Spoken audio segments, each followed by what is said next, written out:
Assalamualaikum warahmatullahi wabarakatuh.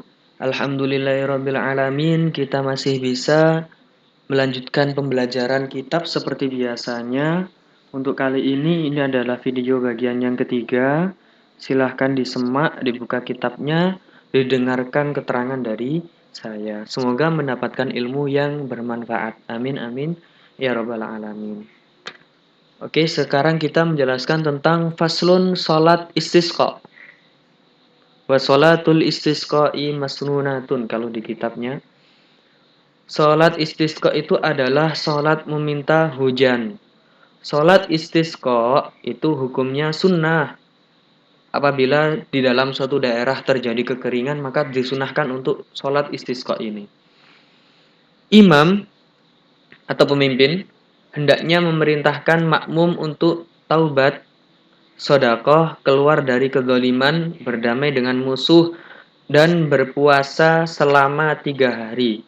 Tapi difatwakan oleh Imam Nawawi bahwa taubat dari dosa ini hukumnya wajib.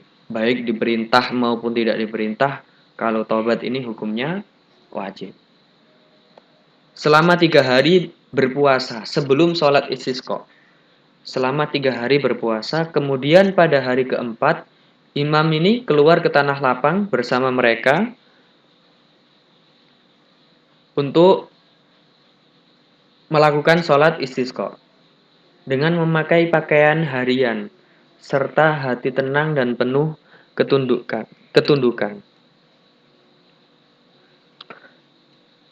Sehingga hari yang keluar ini di hari keempat, seluruh masyarakat nanti akan digiring ke tanah yang lapang di lapangan untuk sholat bersama-sama.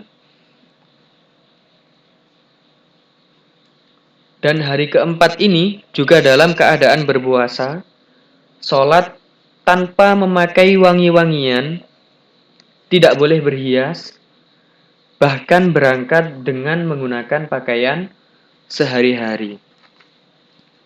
Ini tata cara sholat istisqa. Mereka semua juga berangkat beserta mengajak seluruh keluarganya, anak-anaknya, orang-orang yang telah lanjut usia, bahkan binatang-binatang ternak pun diajak untuk diikat di pinggir-pinggir lapangan. Nah itu. Imam mengerjakan sholat 2 rakaat bersama mereka, bersama masyarakat, seperti halnya sholat id.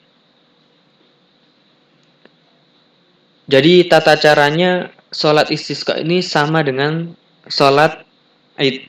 Mulai dari bacaan iftitah, ta'awudz, bacaan takbir 7 kali di rakaat pertama, dan bacaan takbir 5 kali di rakaat kedua, bersamaan dengan mengangkat kedua tangan setiap takbir.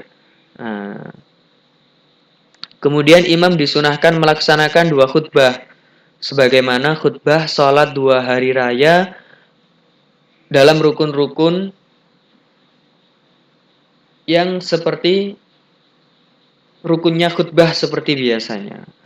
Rukun-rukunnya khutbah harus terpenuhi di sini. Setelah khutbah, imam hendaknya membalikkan selendangnya. Dari bagian kanan dibalik ke bagian kiri, dari bagian atas dibalik ke bagian bawah, dan seluruh jamaah pun juga membalikkan selendangnya sebagaimana cara membalikkan imam tadi, meniru imam. Setelah itu, setelah dibalikkan selendangnya, kemudian berdoa dengan doa Rasulullah ini, Allahumma ja'alha suqya rahmatin wa la taj'alha suqya adzabin. Meminta hujan intinya doa ini.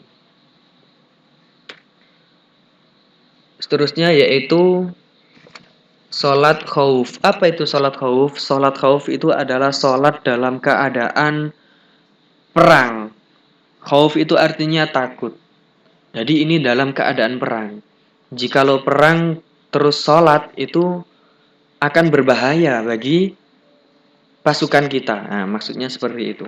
Maka ada 3 macam cara sholat. Nah, dinamakan sholat khauf. 3 macam cara dalam melakukan sholat fardu.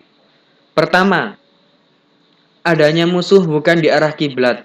Dalam hal ini imam memisah makmum ke dalam dua kelompok. Kalau musuh bukan dari arah kiblat, misal dari arah yang berlawanan, dari arah kalau kiblat kan dekat dengan barat, ini dari arah selatan atau utara. Kelompok pertama berdiri menghadap musuh, sedangkan kelompok kedua di belakangnya. Imam sholat dengan kelompok kedua satu rakaat, kemudian kelompok kedua menyempurnakan sholatnya sendiri, kemudian menghadap musuh. Jadi imam yang tadi mengimami rakaat yang pertama, kemudian makmumnya meneruskan sendiri. Artinya dia sholat lebih cepat lagi. Kemudian kelompok yang kedua ini apabila telah selesai sholat, dia langsung lari untuk menggantikan kelompok yang pertama tadi. Kelompok pertama datang dan imam sholat satu rakaat dengan kelompok pertama dan menyempurnakan sholatnya dan imam mengucap salam dengan kelompok pertama. Berarti kelompok yang pertama ini apabila misalnya di dalam sholat maghrib misalnya, jadi ini kelompok yang pertama dia sampai mengikuti imam dari rakaat yang kedua sampai ke rakaat yang ketiga, kemudian menambah lagi satu rakaat. Itu untuk yang kelompok yang pertama. Kelompok kedua segera telah menggantikan berperang tadi. Nah, ini cara kedua dalam sholat khuf. Ini apabila musuh berada di arah kiblat. Ya, yaitu imam membariskan makmum dalam dua baris dan melakukan takbiratul ihram dengan mereka semuanya. Apabila imam sujud, maka ia sujud dengan salah satu shaf atau barisan jamaah, sedangkan shaf barisan yang lain berdiri menjaga. Apabila imam bangun, maka shaf kedua sujud dan ikut menyusul berdiri bersama imam dan barisan yang lain. Artinya ini pada saat sujud, sujudnya bergantian. Sujud pertama oleh shaf atau barisan yang pertama. Setelah itu, pada saat barisan yang pertama ini sudah bangun, maka shaf yang kedua, barisan yang kedua ini, dia baru sujud. Ini untuk berjaga-jaga apabila musuh menyerang dari arah kiblat. Musuh berada di arah kiblat. Cara yang ketiga dalam sholat khuf. Ketiga, situasi dalam keadaan sangat menakutkan dan perang sedang berkecamuk. Ini maksudnya dalam saat perang, sedang di medan perang ini sudah berkecamuk perangnya. Maka hendaknya sholat sebisanya, baik dalam keadaan sambil jalan kaki atau sholat tadi sambil menaiki kuda kendaraan, baik itu menghadap kiblat ataupun tidak menghadap kiblat, maka sholat dengan sebisanya. Ini kalau dalam keadaan berperang. Dinamakan sholat khuf. Melakukan sholat fardu dengan cara sholat khuf. Ya. Semoga bermanfaat. Mungkin ini yang bisa saya sampaikan untuk materi kali ini. Apabila ada sesuatu hal yang masih mengganjal atau perlu dipertanyakan, butuh penjelasan yang lebih dalam, silakan kalian tanyakan saya di kolom komentar. Untuk tugas setelah saya cantumkan di Google Classroom, nanti kalian kerjakan. Semoga mendapatkan ilmu yang bermanfaat di dunia wal akhirah. Amin ya rabbal alamin. Akhir dari saya, assalamualaikum warahmatullahi wabarakatuh.